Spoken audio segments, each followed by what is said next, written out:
wonderful place to watch racing. Well, that is all your sport for now. Thank you very much, Richard.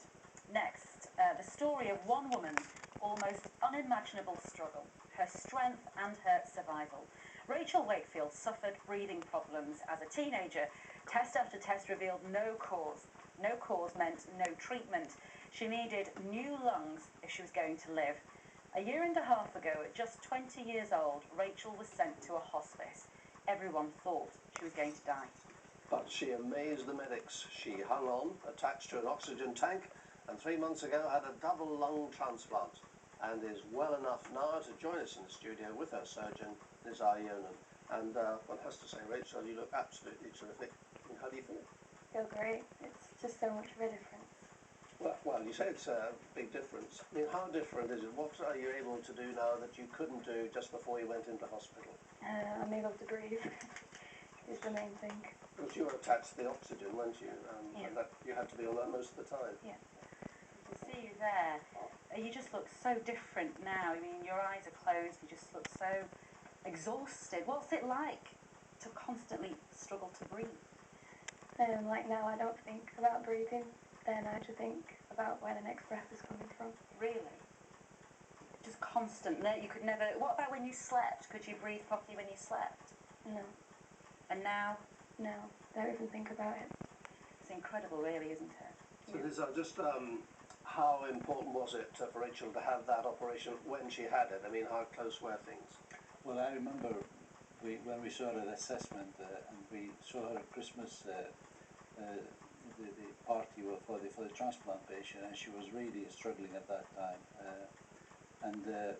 We said at the time that obviously whenever lungs come our way that suit her, she will hopefully get her chance. And lucky for her, she had the lungs soon after.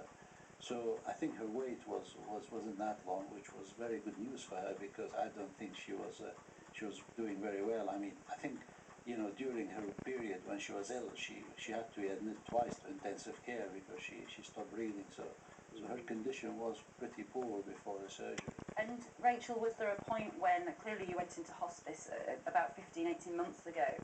It's a really difficult question to answer, but did you genuinely think, I'm not going to make this? Yeah. Just before I got the transplant, I didn't think I had that much longer left. It must be really scary for you in hospital. And in fact, we've got some pictures of just before you were wheeled down to the theatre and your mum and dad were there to give you a kiss and so on. Do you remember much about that? Little bits. Yeah, and this in fact is, I mean, look at all the number of tubes. This is a doctor after the transplant. This is all the help she needed to just keep going. Talk us through that, because that's an extraordinary picture, actually. Yeah, well, I mean, these are big operations, can take up to 10 hours. And she was in a very poor state before, so it's not just a matter of getting the lungs to work, but to get her to recover so that she can use her lungs properly. And that's why it took her nearly 2.5 months to be discharged from hospital. Her lungs have always worked. I think the problem was she was so deconditioned that she has to build her body around her lungs. And so many people die before a double lung donor comes about. Is that right? So actually, just being on the theatre and on the operating table in itself was remarkable. Well, about a third of people who are on transplant waiting list for lung transplant don't make it to have an operation.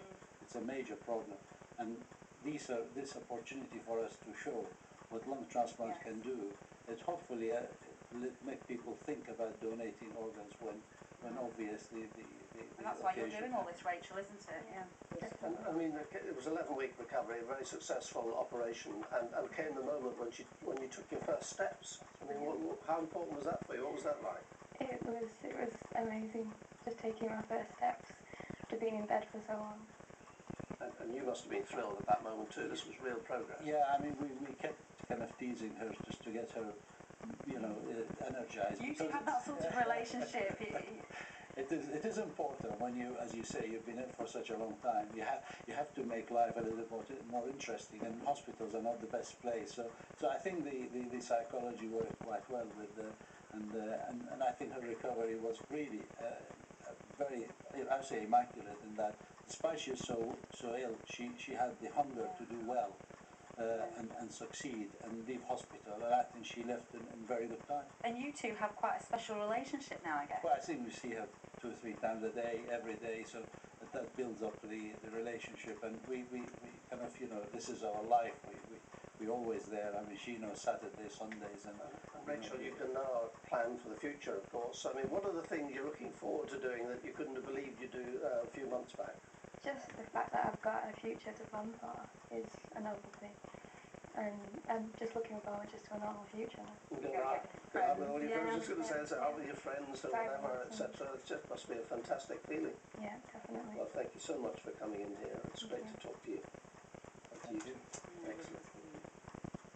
If you want more information about the organ donor register, the website to go to is organdonation, nhs.uk, or call 0300 123 23 23. Let's take a look at the weather now with Diane. Thank you very much, Ranko. Good